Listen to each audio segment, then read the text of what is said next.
दोस्तों आज आपके साथ शेयर कर रही हूँ लफ्ज़ कशीदगी, नुकरई और क़हक़हा।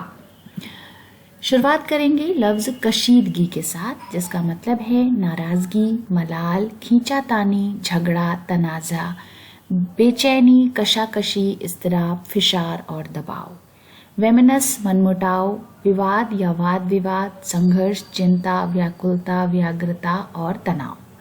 टेंशन, इल फीलिंग, डिस्प्लेजर, इंस्ट्रेंजमेंट, मिसअंडरस्टैंडिंग जैसे अल्फाज से हम इसे समझ सकते हैं। उसके बाद लफ्ज़ नुकरई।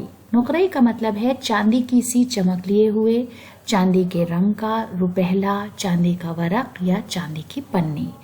चांदी जैसा उज्जवल, चांदी का बना हुआ, रुपहला और चांदी के रंग जैसा श्वेत। Made of silver, cream coloured, silvery white, silver foil, silver leaf.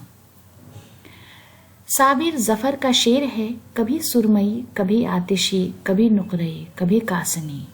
किसी एक रंग में रह के जी ही लगाना हो, कहीं यूं ना हो। उसके बाद लफ्ज क़हक़हा। क़हक़हा का मतलब है खिलखिलाकर हंसना या जोर की हंसी। अट्ठास, ठहाका और ठट्ठा। Loud laughter, burst of laughter.